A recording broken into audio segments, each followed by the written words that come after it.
महाभारत भारत का गौरवशाली इतिहास।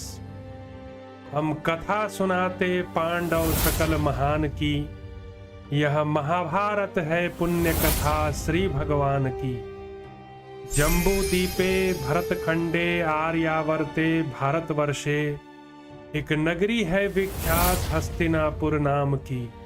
यह जन्म भूमि है पांडव सकल महान की। यह महाभारत है पुण्य कथा श्री भगवान की।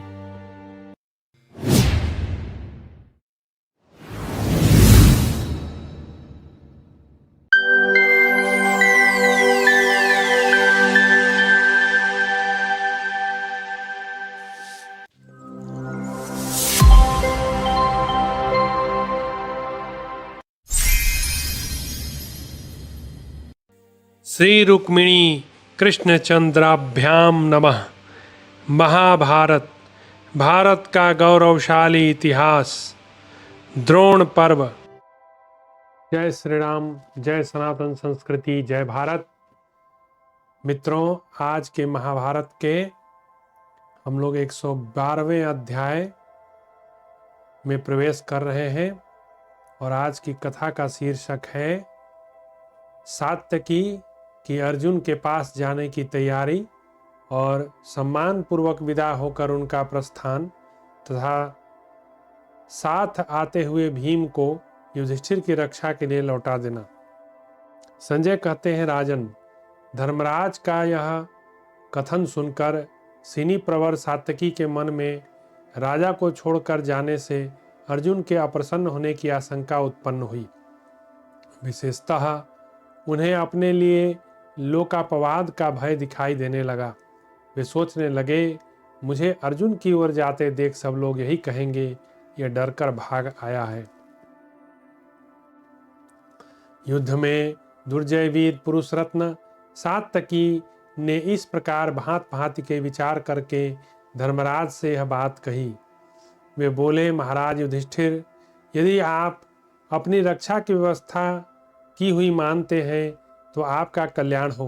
मैं अर्जुन के पास जाऊंगा और आपकी आज्ञा का पालन करूंगा। राजन, मैं आपसे सच कहता हूँ कि तीनों लोकों में कोई ऐसा पुरुष नहीं है जो मुझे पांडुनंदन अर्जुन से अधिक प्रिय हो। मानद, मैं आपके आदेश और संदेश से अर्जुन के पथ का अनुसरण करूंगा। आपके लिए कोई ऐसा कार्य नहीं है जिसे मैं किसी प्रकार न कर सकूं। नरश्रेष्ठ, मेरे गुरु अर्जुन का वचन मेरे लिए जैसा महत्व रखता है, आपका वचन भी वैसा ही है, बल्कि उससे भी बढ़कर है। नृपश्रेष्ठ, दोनों भाई श्री कृष्ण और अर्जुन आपके प्रिय साधन में लगे हुए हैं और उन दोनों के प्रिय कार्य में आप मुझे तत्पर जानिए। प्रभु नरश्रेष्ठ, मैं आपकी आज्ञा से उद्धार करके पांडुनंदन अर्जुन के लिए इस दुर्भेद्य सैन्य समूह का भेदन कर उनके पास जाऊंगा। राजन, जैसे महामत्स्य महासागर में प्रवेश करता है, उसी प्रकार मैं भी कुपित होकर द्रोणाचार्य की सेना में घुसता हूँ। मैं वहीं जाऊंगा जहाँ राजा जयद्रथ है। पांडुनंदन अर्जुन से भयभीत हो अपनी सेना का आश्रय लेकर जयद्रथ जहाँ अश्वत्थामा, कर्ण और कृपाचार्य आदि श्रेष्ठ महारथियों से सुरक्षित होकर खड़ा है, वहीं मुझे पहुंचना है। प्रजापालक नरेश महाराज युधिष्ठिर, इस समय जहाँ जयद्रथ वध के लिए उद्यत हुए अर्जुन खड़े हैं, उस स्थान को मैं यहाँ से 3 योजन दूर मानता हूँ। राजन, अर्जुन के 3 योजन दूर चले जाने पर भी मैं जयद्रथ वध के पहले ही सुदृढ़ हृदय से अर्जुन के स्थान पर पहुँच जाऊंगा। नरश्रेष्ठ, गुरु की आज्ञा प्राप्त हुए बिना कौन मनुष्य युद्ध करेगा और गुरु की आज्ञा मिल जाने पर मेरे जैसा कौन वीर युद्ध नहीं करेगा। प्रभु, मुझे जहाँ जाना है उस स्थान को मैं जानता हूँ। वह हल, शक्ति, गदा, प्रास, ढाल, तलवार, रिष्टि, तोमरों से भरा है। श्रेष्ठ धनुष बाणों से परिपूर्ण शत्रु सैन्य रूपी महासागर को मैं मथ डालूंगा। महाराज, यह जो आप हजारों हाथियों की सेना देखते हैं, इसका नाम है आंजन कुल।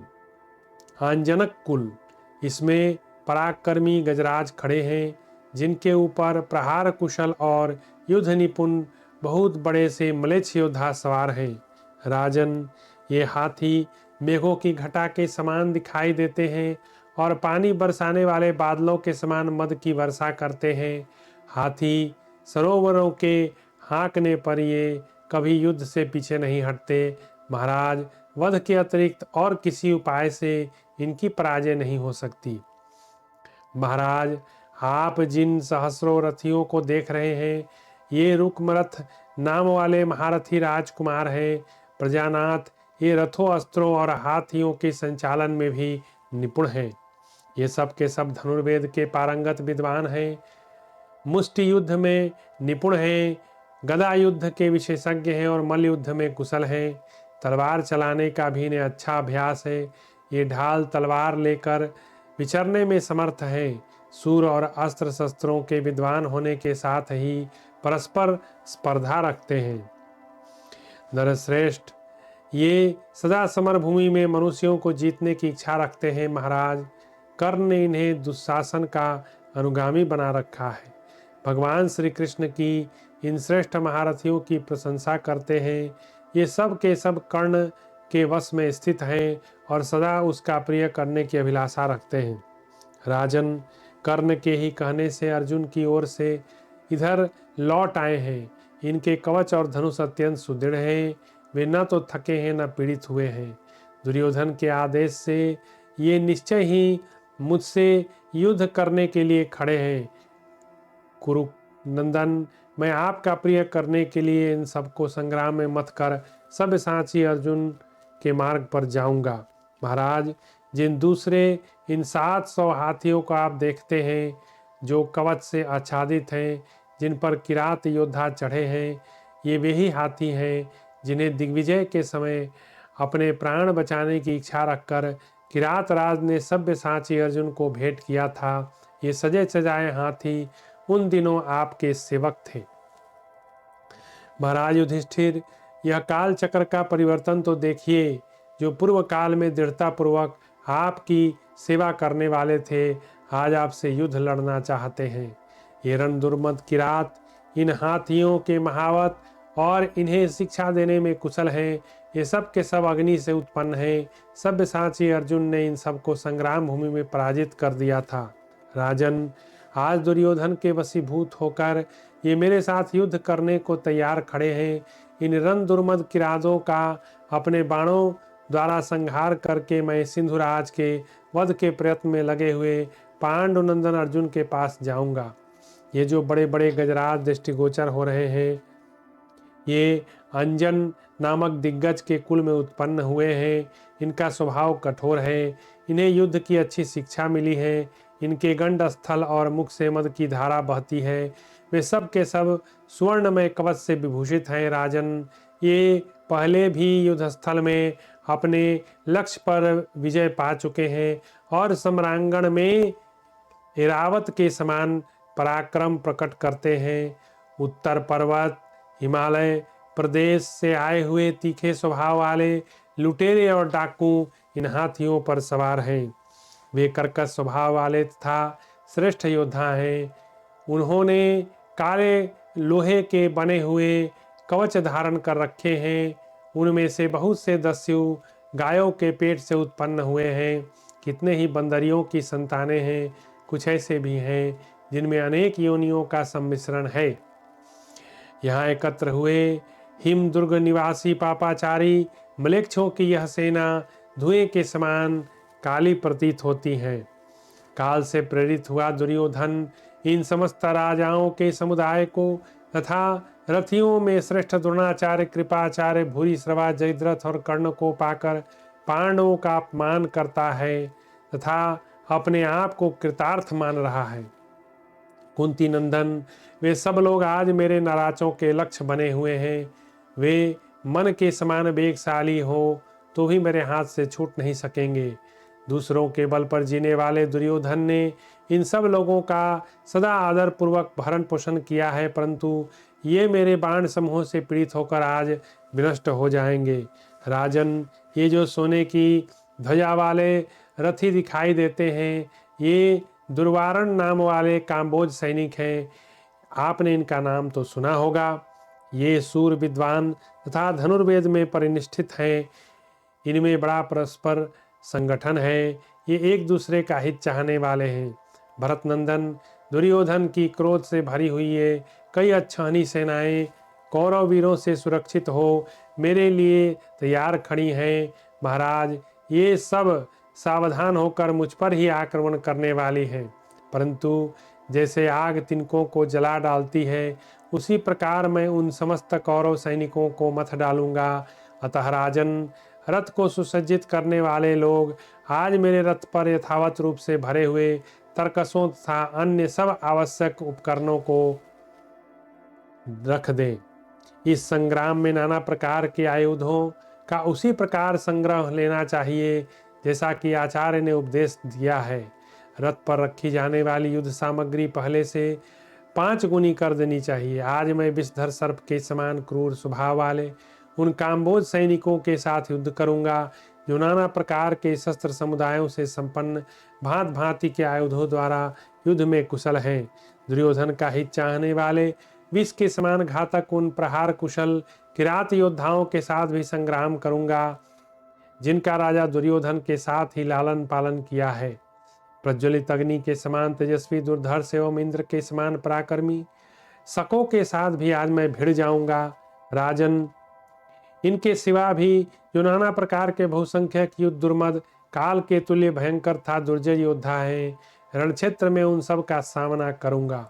इसलिए उत्तम लक्षणों से संपन्न श्रेष्ठ घोड़े जो विश्राम कर चुके हों, जिन्हें टहलाया गया हो और पानी भी पिला दिया गया हो, पुनः मेरे रथ में जोते जाएं।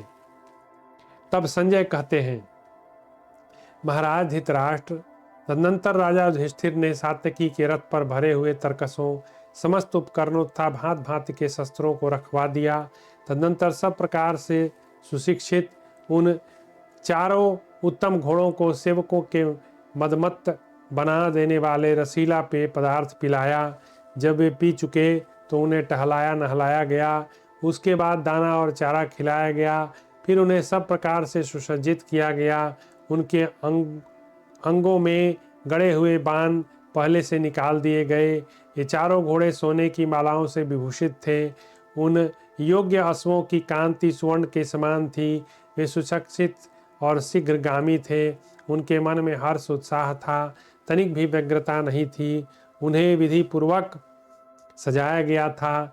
स्वर्णमय अलंकारों से अलंकृत उन अश्वों को सारथी ने विधि पूर्वक रथ में जोता। वह रथ स्वर्णमय केसरों से सुशोभित सिंह के चिन्ह वाले विशाल ध्वज से संपन्न था। मणियों और मूंगों से चित्रित सोने की सलाकाओं से शोभायान एवं श्वेत पताकाओं से अलंकृत था।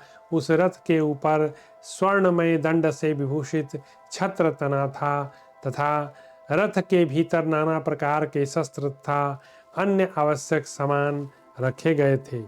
जैसे मातली इंद्र का सारथी और सखा भी है, उसी प्रकार दारुक का छोटा भाई सात्यकी का सारथी और प्रिय सखा था।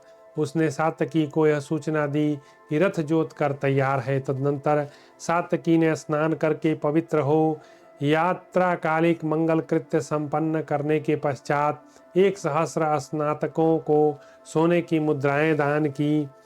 ब्राह्मणों के आशीर्वाद पाकर तेजस्वी पुरुषों में श्रेष्ठ मधुपर्क के अधिकारी सात्यकी ने कैलातक नामक मधु का पान किया। उसे पीते ही उनकी आंखें लाल हो गईं, मद से नेत्र चंचल हो गए। फिर उन्होंने अत्यंत हर्ष में भरकर वीर कांस्य पात्र का स्पर्श किया। उस समय प्रज्वलित अग्नि के समान रथियों में श्रेष्ठ सात्यकी का तेज दुना हो गया।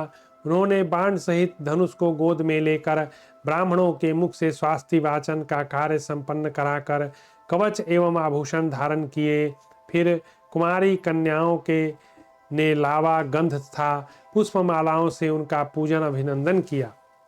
इसके बाद सात्यकी ने हाथ जोड़कर युधिष्ठिर के चरणों में प्रणाम किया और युधिष्ठिर ने उनका मस्तक सूंघा। फिर वे उस विशाल रथ पर आरूढ़ हो गए। तदनंतर वे हिष्ट पुष्ट वायु के समान वेगशाली एवं अजय सिंधु देशीय घोड़े मदमत्त हो उस विशाल रथ को लेकर चल दिए। इसी प्रकार धर्मराज से सम्मानित भीमसेन भी युधिष्ठिर को प्रणाम करके सात्यकी के साथ चले। उन दोनों शत्रु दमन वीरों को आपकी सेना में प्रवेश करने के लिए इच्छुक देख द्रोणाचार्य आदि आपके सारे सैनिक सावधान होकर खड़े हो गए। उस समय भीमसेन को कवच आदि से सुसज्जित होकर अपने पीछे आते देख उनका अभिनंदन करके वीर सात्यकी उनसे यह हर्ष वर्धक वचन कहा। सात्यकी ने कहा, भीमसेन, तुम राजा युधिष्ठिर की रक्षा करो, यही तुम्हारे लिए महान कार्य है। जिसे काल ने रांध कर पका दिया है, उस कौरव सेना को चीर कर मैं भीतर प्रवेश कर जाऊंगा। शत्रु दमन वीर, इस समय और भविष्य में भी राजा की रक्षा करना ही श्रेष्ठ कर है। तुम मेरा बल जानते हो और मैं तुम्हारा। अतः भीमसेन, यदि तुम मेरा प्रिय करना चाहते हो तो लौट जाओ।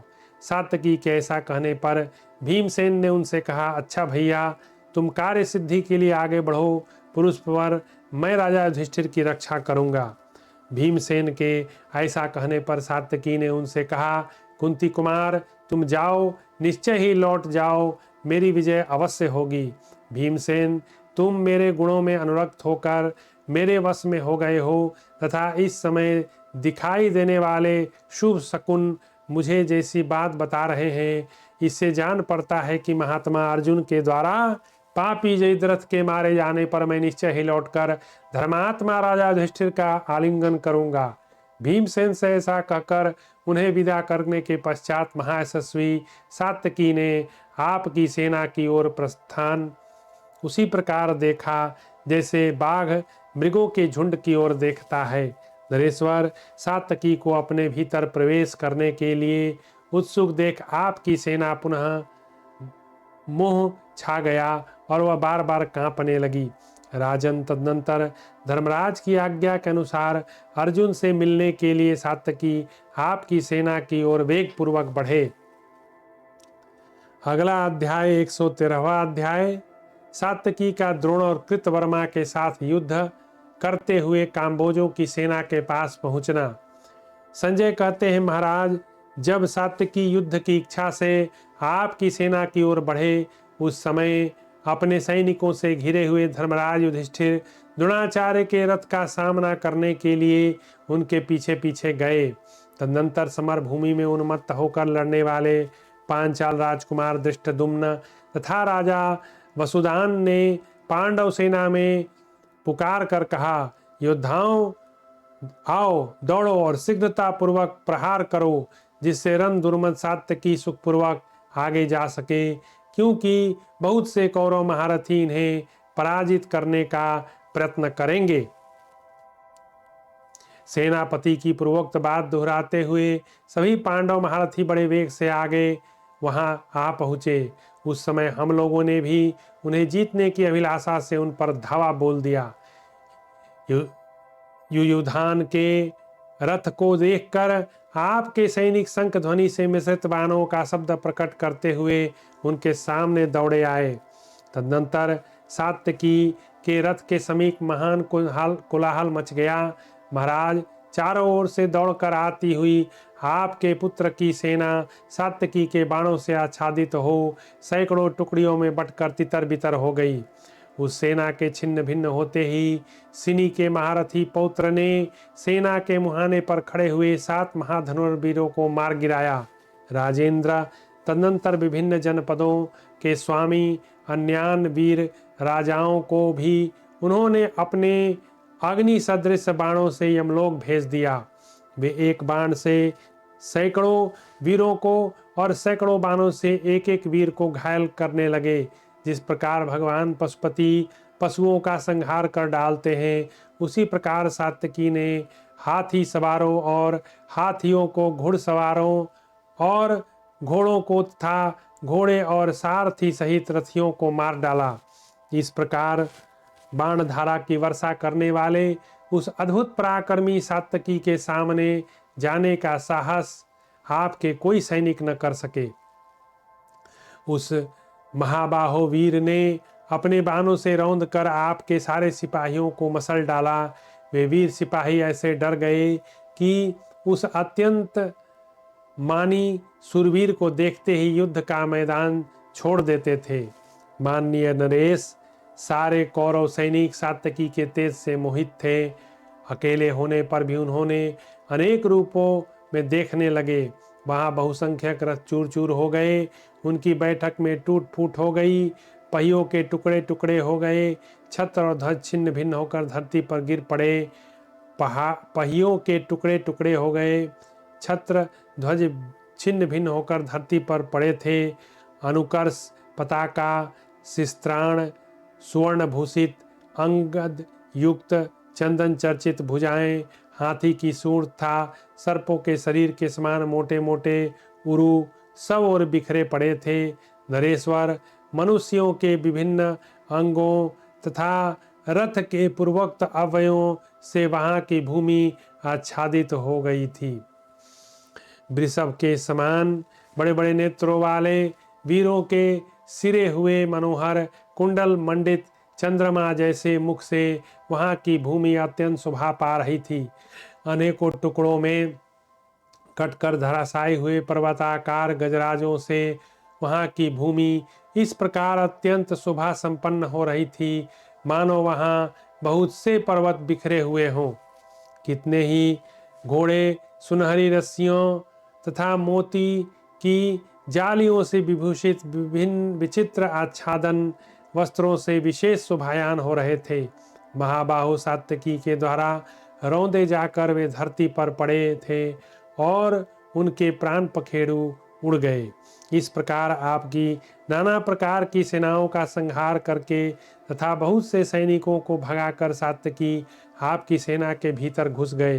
तदनंतर जिस मार्ग से अर्जुन गए थे उसी से सात्यकी ने भी जाने का विचार किया, परंतु द्रोणाचार्य ने उन्हें रोक दिया। अत्यंत क्रोध में भरे हुए सत्यकनंदन युधान द्रोणाचार्य के पास पहुंचकर रुक तो गए, परंतु पीछे नहीं हटे। जैसे क्षुब्ध जलाशय अपनी तटभूमि तक पहुंचकर फिर पीछे नहीं लौटता, द्रोणाचार्य ने रणक्षेत्र में महारथी युधान को रोककर मर्मस्थल को विदीर्ण कर देने वाले 5 पैने बाणों से उन्हें घायल कर दिया।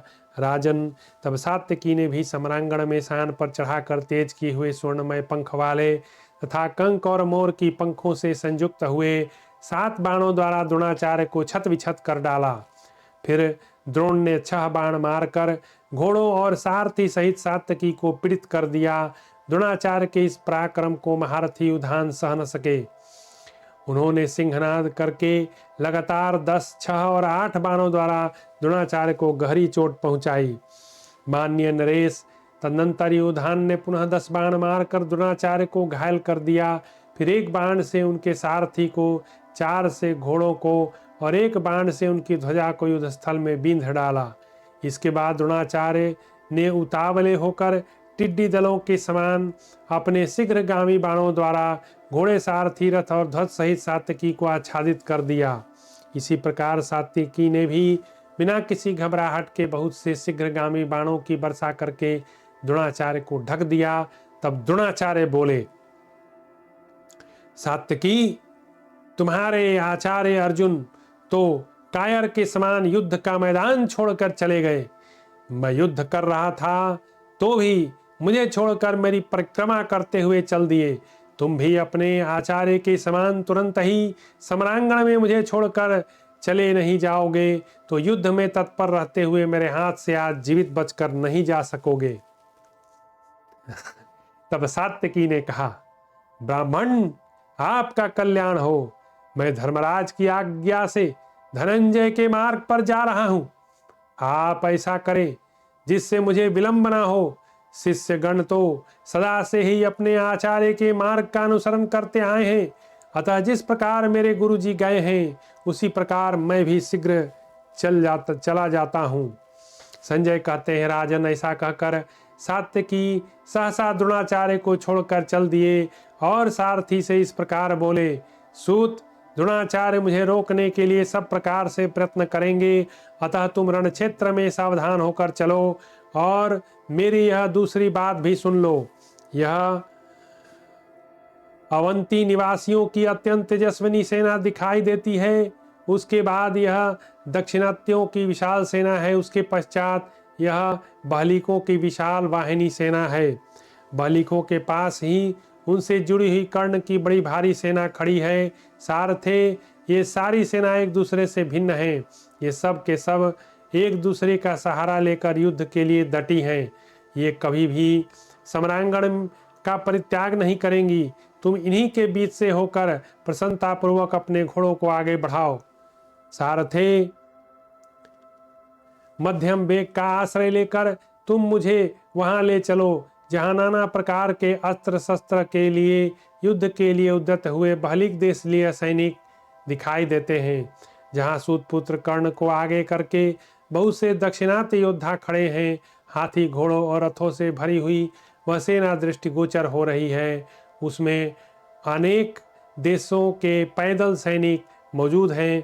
तुम वहां भी मेरे रथ को ले चलो। सारथी से ऐसा कहकर सात्यकी ब्राह्मण द्रोणाचार्य को छोड़ते हुए सबको लांघ कर उस स्थान पर जा पहुँचे जहाँ कर्ण की भयंकर एवं विशाल सेना खड़ी थी। युद्ध से पीछे न हटने वाले महाबाग युधान को आगे बढ़ते देख द्रोणाचार्य कुपित हो उठे और वे बहुत से बाणों की वर्षा करते हुए कुछ दूर तक उनके पीछे पीछे दौड़े।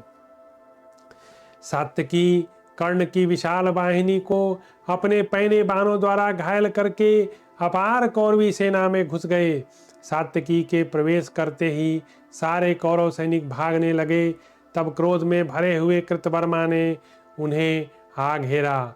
उसे आते देख पराक्रमी सात्यकी ने 6 बाणों द्वारा उसे चोट पहुंचाकर 4 बाणों से उसके चारों घोड़ों को शीघ्र ही घायल कर दिया।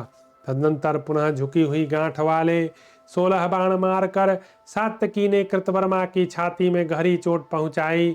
महाराज, सात्यकी के प्रचंड तेज वाले बहुसंख्यक बाणों द्वारा घायल होने पर कृतवर्मा सहन न कर सका। राजन, वक्र गति से चलने वाले अग्नि के समान तेजस्वी वत्सदंत नामक बाण को धनुष पर रखकर कृतवर्मा ने उसे कान तक खींचा और उसके द्वारा सात्यकी की छाती में प्रहार किया। वह बाण सात्यकी के शरीर और कवच दोनों को विदीर्ण करके खून से लथपथ हो पंख एवं पत्र सहित धरती में धंस गया। राजन, कृतवर्मा का उत्तम अस्त्रों का ज्ञाता है। उसने बहुत से बाण चलाकर बाण समूह सहित सात्यकी को के सरासन को काट दिया। नरेश्वर, इसके बाद क्रोध में भरे हुए कृतवर्मा ने सत्य पराक्रमी सात्यकी की छाती में पुनः 10 पैने बाणों का गहरा आघात किया। धनुष कट जाने पर शक्तिशाली सूरवीरों में श्रेष्ठ सात्यकी ने कृतवर्मा की दाहिनी भुजा पर शक्ति द्वारा प्रहार किया। तदनंतर दूसरे सुदृढ़ धनुष को अच्छी तरह खींचकर सात्यकी ने तुरंत ही सैकड़ों और हजारों बाणों की वर्षा की और रथ सहित कृतवर्मा को सब ओर से ढक दिया। राजन, रण क्षेत्र में इस प्रकार कृतवर्मा को आच्छादित करके सात्यकी ने एक भल्ल द्वारा उसके सारथी का सिर काट दिया। उनके द्वारा मारा गया सारथी कृतवर्मा के विशाल रथ से नीचे गिर पड़ा। फिर तो सारथी के बिना उसके घोड़े बड़े जोर से भागने लगे। इससे कृतवर्मा को बड़ी घबराहट हुई, परंतु वह वीर स्वयं ही घोड़ों को काबू में करके धात में धनुष ले युद्ध के लिए डट गया। उसके इस कर्म की सभी सैनिकों ने भूरी भूरी प्रशंसा की। उसने थोड़ी ही देर में आश्वस्त होकर अपने उत्तम घोड़ों को आगे बढ़ाया तथा स्वयं निर्भय रहकर शत्रुओं के हृदय में महान भय उत्पन्न कर दिया। राजेंद्र, यही अवसर पाकर सात्यकी वहां से आगे निकल गए। तब कृतवर्मा ने भीमसेन पर धावा किया। कृतवर्मा की सेना से निकलकर युधान तुरंत ही कामबोजों की विशाल वाहिनी के पास जा पहुँचे। वहां बहुत से सूरवीर महारथियों ने उन्हें आगे बढ़ने से रोक दिया। महाराज, तो भी उस समय सत्य पराक्रमी सात्यकी विचलित नहीं हुए। द्रोणाचार्य ने अपनी बिखरी हुई सेना को एकत्र करके उसकी रक्षा का भार कृतवर्मा को सौंपकर सम्रांगण में सात्यकी के साथ युद्ध करने की इच्छा से उद्यत हो उसके पीछे पीछे दौड़े। इस प्रकार उन्हें युधान के पीछे दौड़ते देख पांडव सेना के प्रमुख वीर हर्ष में भरकर द्रोणाचार्य को रोकने का प्रयत्न करने लगे, परंतु रथियों में श्रेष्ठ महारथी कृतवर्मा के पास पहुंचकर भीमसेन को आगे करके आक्रमण करने वाले पांचालों का उत्साह नष्ट हो गया। राजन, वीर कृतवर्मा ने पराक्रम करके उनको रोक दिया। वे वीर कुछ शिथिल एवं अचेत से हो रहे थे तो भी अपनी विजय के लिए प्रयत्नशील थे, परंतु कृतवर्मा ने सब ओर से उनके ऊपर बाण समूहों की वर्षा करके उनके वाहनों को व्याकुल कर दिया। कृतवर्मा द्वारा रोके जाने पर वे पांडव और वीर रण क्षेत्र में महान यश की इच्छा रखते हुए उसी की सेना के साथ युद्ध की अभिलाषा करके श्रेष्ठ पुरुषों के समान डटकर खड़े हो गए। इस प्रकार श्री महाभारत द्रोण पर्व के अंतर्गत जयद्रथ पर्व में सात्यकी प्रवेश विषयक 113वां अध्याय पूरा हुआ और आगे की कथा हम लोग कल पढ़ेंगे। आज यहीं समाप्त करते हैं कथा को। जय श्री राम।